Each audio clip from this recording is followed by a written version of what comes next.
My parents hated me my entire life. Then Grandpa left me $500,000, and they completely lost it. You are no longer our son. The next morning, 47 missed calls.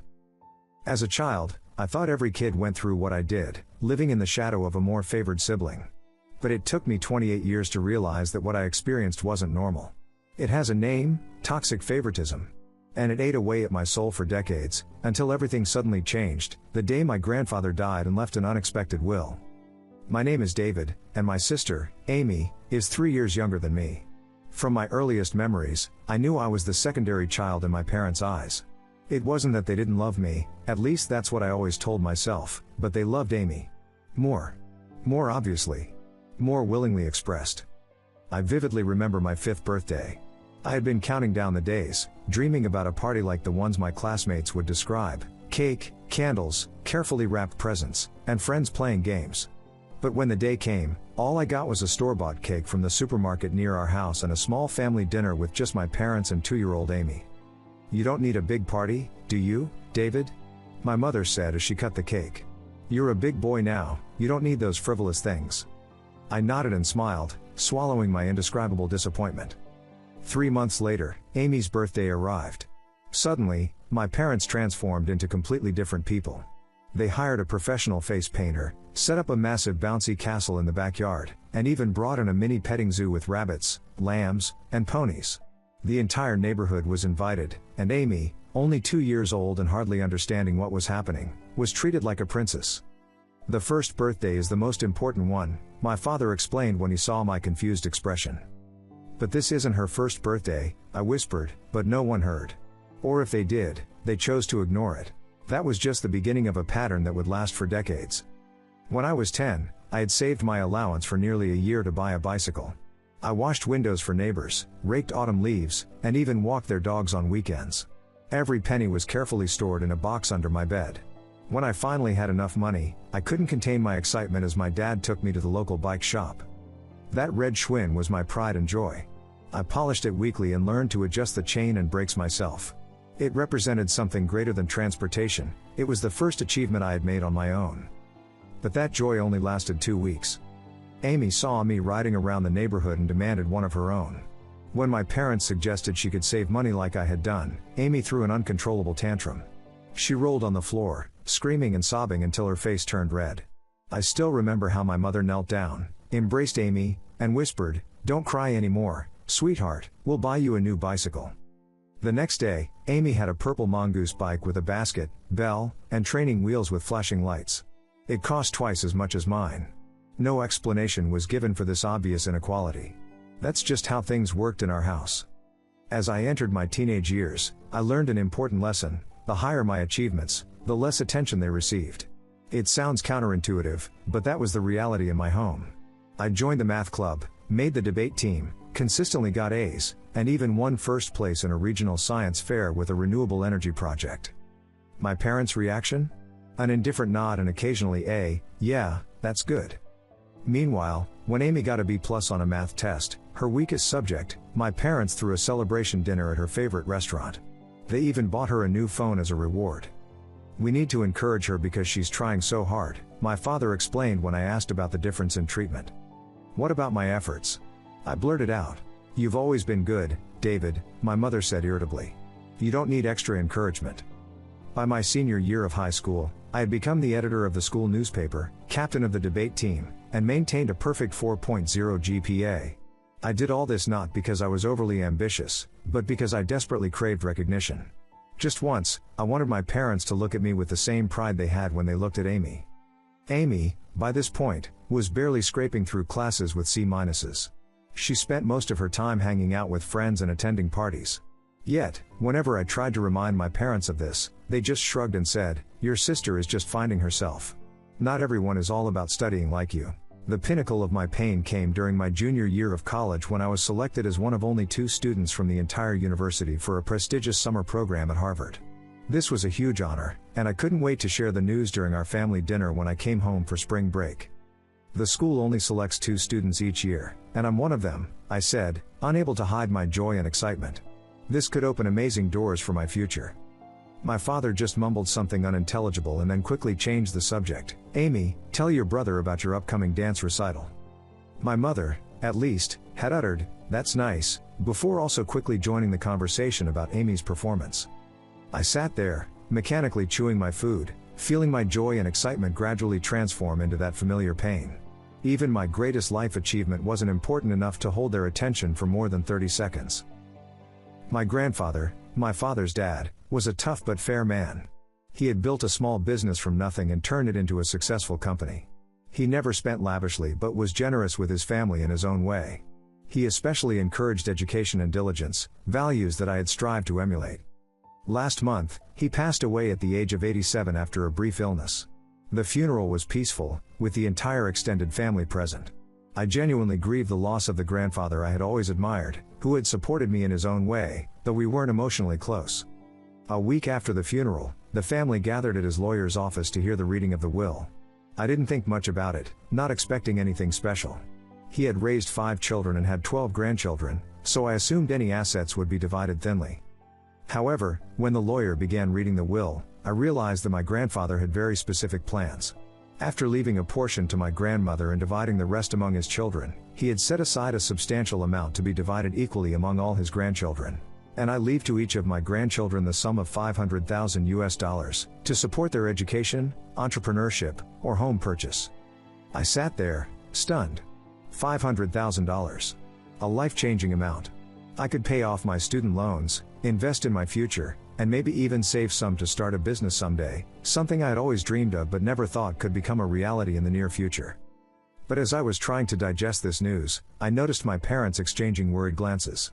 My mother had started whispering urgently to my father, who was clearly shocked. His face was flushed with displeasure as the lawyer continued reading the will. When the reading concluded and people began to disperse, my parents pulled me aside, taking me to a quiet corner of the office.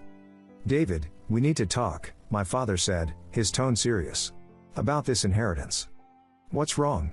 I asked, already feeling my heart beat faster.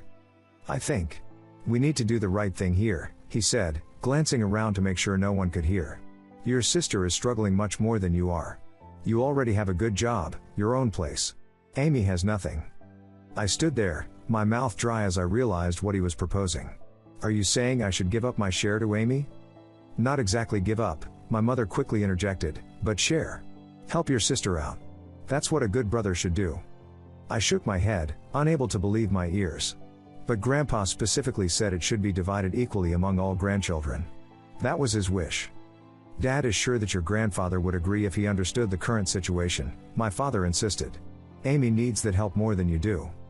I felt a familiar anger rising in my chest. Once again, I had to make way for Amy. Once again, my needs were considered secondary. "I disagree," I said, my voice steadier than expected. "This was Grandpa's decision, not ours. And he decided to divide it equally." My father's face reddened with anger. "Listen here, David. Dad is the executor of the will. He can do what he thinks is right, and he thinks Amy deserves to get more. Do you really need that money? Do you want to brag about how much better you've done than your sister?" "This isn't about bragging," I said, trying to keep my voice even. "This is about respecting Grandpa's wishes. And about fairness, for once in my life." My mother sighed deeply. "It's disappointing that you're being so selfish, David. After all we've done for you." And that's when everything suddenly became clear to me. All the years of favoritism, all the moments I was overlooked, all the times my achievements were ignored, they all led to this moment, when they felt entitled to take what was mine and give it to my sister. "What have you done for me?" I blurted out, unable to contain myself anymore. "You've spent my entire life favoring Amy. You missed my performances, ignored my achievements, didn't even take me to the airport when I went to Harvard. And now you want to take away the one thing Grandpa left me?" My father narrowed his eyes. "What are you implying about our parenting?" "I'm not implying anything," I said, my heart pounding in my chest. "I'm saying it directly, you've always favored Amy over me. And this is the final straw. I won't give up my inheritance." "Well then," my father said, his voice cold, "I have no choice. I'll handle it myself. I'll tell the lawyer this was your grandfather's true wish. Amy will get your share too." "That's illegal," I said. "You can't do that." "We'll see," my father replied, before turning away, my mother following with a sad but determined expression. standing alone in the corner of the lawyer's office, I felt as if the ground beneath me had collapsed. Not just because of the threat to my inheritance, but because I had finally seen the naked truth about my family. They weren't just favoring Amy, they were willing to break the law, violate the last wishes of the deceased, and rob me of what was rightfully mine, all to continue their familiar pattern. And I knew I couldn't let it happen anymore. With my mind reeling and my heart aching, I called the only person I thought could help me, my grandmother. My grandfather's widow, a petite woman of 83 who was still astonishingly sharp and strong. "Grandma," I said, my voice shaking as she picked up. "I need help." I told her about the entire conversation with my parents, feeling like a tattletale child, but I had no other choice. When I finished, there was a long silence on the other end, and then I heard something I had never heard before, my grandmother cursing. "That bastard," she exclaimed, and I knew she was talking about her son, my father. "He dares. He actually dares." "Grandma," I stammered, shocked by her strong reaction. "David, listen to me," her voice suddenly serious. "Your father doesn't have the right to do that. Not just morally but legally. And your grandfather. Oh, your grandfather would roll in his grave if he knew about this." She sighed heavily. "There's something you don't know. A few years ago, your parents came to your grandfather and asked him to modify his will, to leave everything to Amy and nothing to you." My heart nearly stopped. "What?" "Your grandfather refused outright," she continued. "He said he loved all his grandchildren equally and wouldn't favor anyone. He even added a clause to his will stating that anyone who challenged the distribution of assets could be removed from the will entirely. I didn't think your father would be so reckless." I felt a chill run down my spine. My parents had tried to disinherit me before my grandfather died, and when that didn't work, they were ready to break the law to get what they wanted. "What should I do now, Grandma?" I whispered. "I'll take care of it," she said, her voice full of determination. "I have all the documents, including a memo your grandfather wrote about his conversation with your parents. I'll also contact our lawyer and your father's siblings. Don't worry, David. I won't let this happen." After the call with my grandmother, I sat in my car seat, emotions flooding over me. Anger, sadness, and strangely, a bit of relief. Finally, someone was standing up for me. Someone saw the injustice I had endured for years. But that comfort was short-lived. When I got home, my phone started blowing up. My father, my mother, even Amy were all calling me incessantly. I silenced it and set it aside. I wasn't ready to face them right now. The next morning, I woke up to 47 missed calls and over 20 messages. Most were from my parents, but there were also a few calls from aunts, uncles, and cousins I rarely spoke to. The messages from my father grew increasingly angry. "David, call your father back immediately. What have you done? Your grandmother just called me. David, you can't do this to your family." The last message made me shudder. "You're no longer our son. You want money over family, fine. Never come back to our house again." I sat on my bed, feeling numb. They were threatening to disown me because I wouldn't let them steal my inheritance. I didn't know whether to feel angry, sad, or simply empty. And then my phone rang again. This time it was my grandmother. "David," she said as soon as I picked up, "I've contacted the lawyer and your uncles. They're all on our side. Your father has been removed as executor of the will, and I've made sure your inheritance will be protected." I sighed with relief. "Thank you, Grandma. You don't know what this means to me." "I do know," she said gently. "And David, I'm sorry. I should have recognized sooner how your parents were treating you. I should have spoken up. We can't change the past, but I promise you that from now on, things will be different." I felt tears rolling down my cheeks, not from sadness, but because I was finally acknowledged. Finally, someone had seen the truth. 2 weeks after the inheritance battle began, everything was legally settled. I would receive my full inheritance as my grandfather had intended. My father had been removed as executor, and one of his brothers, Uncle Ben, whom I had always liked, had taken over that role. But family relationships had been damaged beyond repair. My parents refused to speak to me, except through angry messages accusing me of betraying the family for money.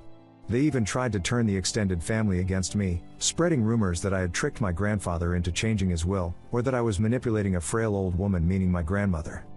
Fortunately, most family members saw through these lies. Many even reached out to express their support, admitting they had noticed how my parents treated me over the years but never dared to speak up. "We failed you, David," Aunt Sarah, my father's sister, said when we met for coffee a week later. "We saw how my brother and his wife treated you, but none of us had the courage to say anything. We didn't want to cause trouble in the family. I understand, I said, though part of me wanted to scream, what family? The one where no one cared about a child being treated unfairly? But I swallowed that bitterness. There was no point in living in the past. I had to move forward. About a month after the will reading, there was a family gathering at my aunt's house. I hesitated, not sure if I should attend, but my grandmother persuaded me to go. We can't let them drive you away from your own family, she said. I'll be right beside you. When I arrived, the gathering was going smoothly, until my parents showed up, though they hadn't been invited. My father stormed into the house with his face red with anger, my mother following with eyes red from crying. They started shouting about how I had robbed Amy and corrupted my grandmother. You've ruined everything, you know that? My father shouted, pointing directly at my face. All the beautiful memories we could have had. My mother, in a dramatic gesture, threw an old family photo album at my feet. It fell open, revealing pages full of family photos in which I hardly appeared. It took the intervention of several relatives to persuade them to leave, and I had to try my hardest not to break down right there. But amid all that chaos, there was a moment of light. My grandmother, with courage and strength unimaginable for her age, stood tall and confronted her son. Stanley, she said to my father, her voice clear and steady, you and Linda have treated David terribly throughout his life. Your father knew it. I knew it. Everyone in this room knows it. And now, you're trying to rob your son of what is legally his. I'm ashamed of you. Truly ashamed. Those words hung in the air, heavy and undeniable. My father looked as if he had been slapped hard across the face. Without another word, he dragged my mother out of the house. After they left, my grandmother hugged me tighter than she ever had before. I'm so proud of you, David, she whispered. Your grandfather was too. He always said you were the most ethical and principled of all his grandchildren. That's why he wanted to make sure you would get your share, he knew you would use it wisely. She pulled a small brown worn notebook from her purse. Your grandfather kept this. A scrapbook of all your achievements that your parents ignored. I opened it with trembling hands and found newspaper clippings about my academic awards, a copy of my college acceptance letter, and even the program from my 4th grade play that my parents had arrived late to. My grandfather had been there, witnessing. He had seen me, even when my parents didn't.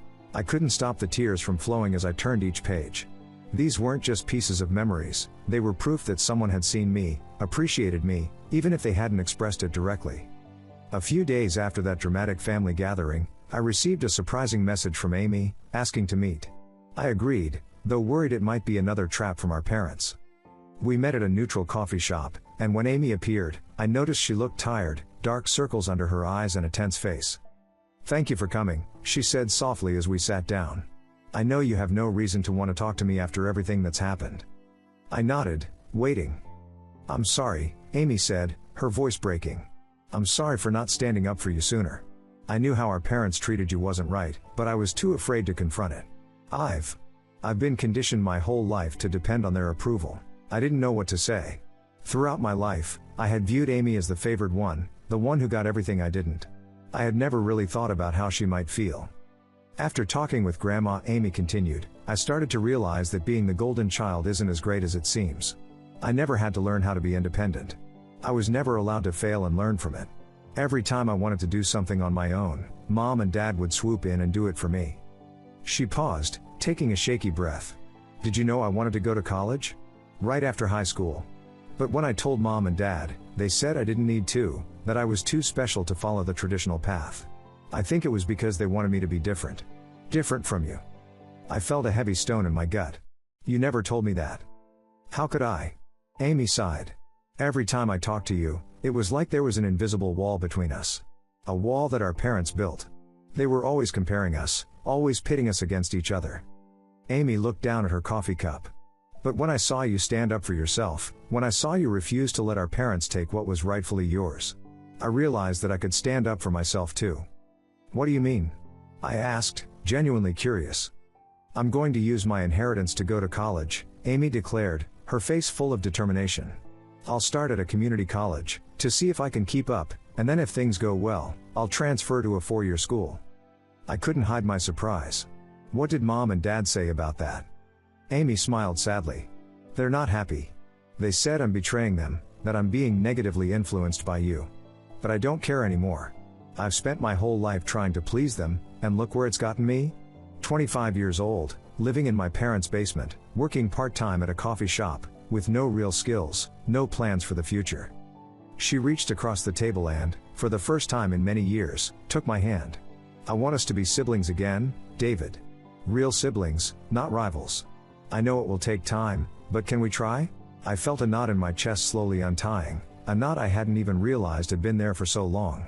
All those years of jealousy, resentment, and feeling betrayed began to dissolve as I looked into my sister's eyes and saw something entirely new: sincerity. I think we can try, I said, and for the first time in many years, I genuinely smiled at her. It's been 6 months since the inheritance battle began, and my life has changed in ways I couldn't have imagined. I've used the inheritance wisely. First, I paid off my student loans, a burden that had weighed on me since graduation. I worked with a financial advisor to set up a diverse investment portfolio, and I set aside a portion as a reserve for a future startup. But my most important use of the money was returning to therapy, not just for myself but for Amy too. We both needed healing from the wounds that our parents' upbringing had left. Amy has enrolled in community college and, to my surprise, is actually excelling in her classes. She has a natural intelligence that was never encouraged to develop, and as she discovered her passion for psychology, she has blossomed. Our relationship has gradually healed. Once a month, we have sibling day when we do something fun together, hiking, picnicking, or simply watching movies and eating snacks. No parents, no comparisons and competition, just two siblings learning to reconnect. As for my parents, the situation is much more complicated. My mother eventually realized the damage her favoritism had caused.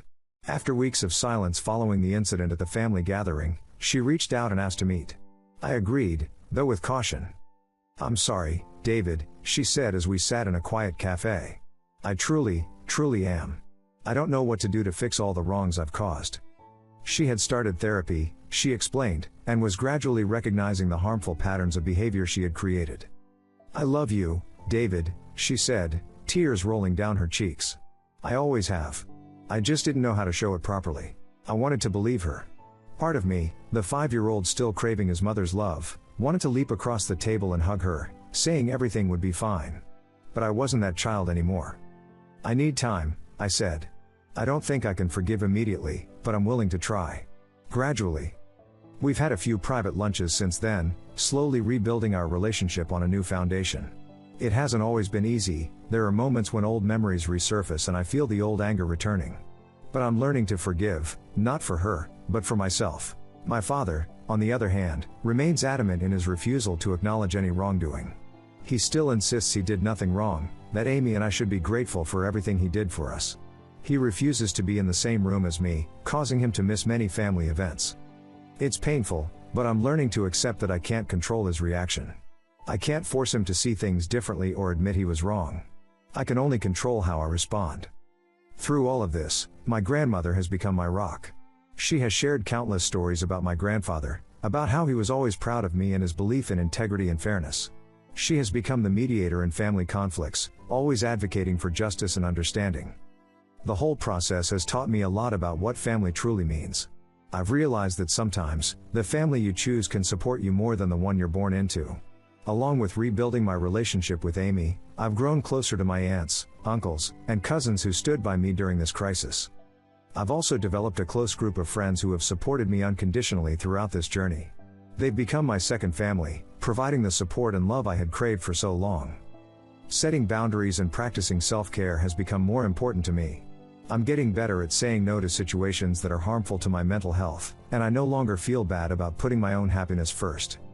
For years, I was so focused on trying to win my parents' favor that I always postponed exploring my own interests and joys.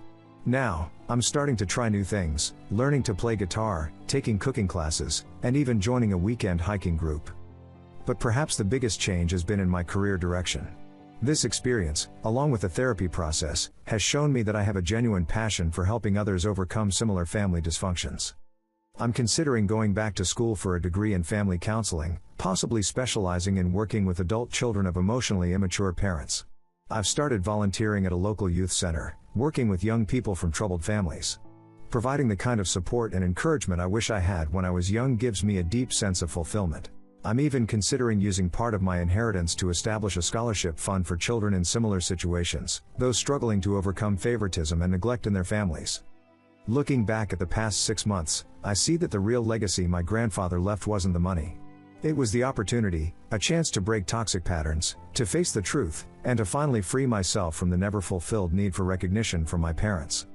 The favoritism I endured caused deep wounds, but it no longer defines who I am. Instead, it has become part of my story, a part that has made me resilient, empathetic, and determined never to repeat similar patterns in my own life. I don't know what the future holds for my relationship with my parents. With my mother, I'm cautiously optimistic that we can build a new relationship, based on respect and healthy boundaries.